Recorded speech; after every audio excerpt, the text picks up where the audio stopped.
It's obvious that a lot of people do not like Andrew Tate for a variety of reasons. But this headline is bullshit, and it's an actual journalist that's putting this shit out. I repeat, an actual so-called journalist that is putting this narrative out there. Let's review it.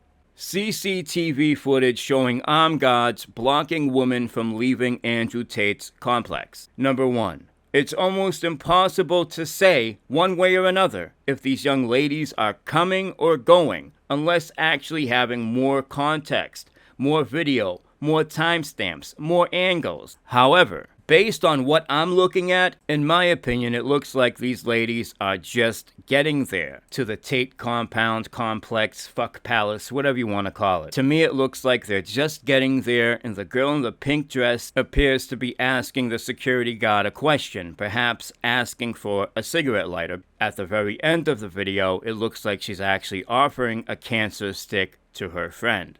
Let's talk quickly about the gate. It looks like it's on a timer, and when it begins to close, the girl in the pink dress triggers the motion sensor, causing it to open back up. The guard in this clip never shows a weapon. I know it's like 420p and it's hard to decipher anything when it's so fucking blurry, and then you got this asshole putting a giant watermark in the middle of it. But it does appear like the guard never pulls anything out and that these girls seem to be in good spirit. However, it's worth mentioning some people laugh and they smile when they're nervous. One more thing. Where's the fucking blocking? Or are we just changing definitions here on the fly? I don't know. To me, when I think about blocking, this is what enters my mind.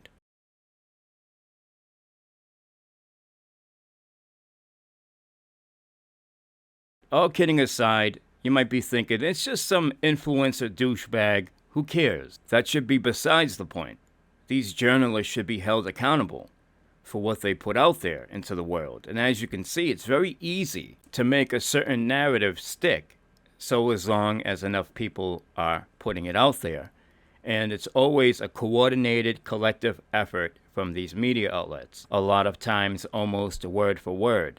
They understand how powerful the court of public opinion is when it comes to damaging one's reputation or image, and they wield it like a weapon. After digesting some of this stuff that these so-called reporters were putting out about this trafficking case, the first thing that popped into my mind were people stuffed in cargo containers getting shipped all around the world against their will. But after doing some digging and reading between the lines, it seems like it's a handful of sex workers who used to stay at the Tates compound who may have been part of a larger trafficking network. But to what level Tate's involvement in that is, the jury's still out. We just don't know yet. Did Andrew Tate just hire a bunch of girls to hang around the house and party with and is guilty by association? Or was his involvement deeper? It's impossible to say. However, if he is deeply involved in that shit, that would make him a huge piece of shit that deserves to rot in the worst jail that this planet has to offer.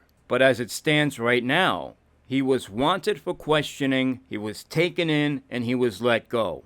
There aren't any charges, there isn't some sort of a bail. A lot of you are so emotionally involved in meaningless bullshit, stuff that doesn't fucking matter one iota. They got you right where they want you. Easily distracted, many of whom are still fixated on Trump, which is by design. Because while you're distracted by their shit shows, which may I add, they are all in on, they continue to grab more power and they continue to take away more of our freedoms. The last thing I want to add is, you're telling me, a guy that takes these super expensive jets, drives these gas-guzzling, loud-ass cars, fancy clothes wearing, huge entourage bringing, living in a fucking red neon house that you could see from outer space, you're telling me that it took a goddamn pizza box to alert the Romanian police to the presence of Andrew Tate, the least discreet man on the face of this earth. It took a pizza box for them to discover that he is there in Romania. Not flight logs,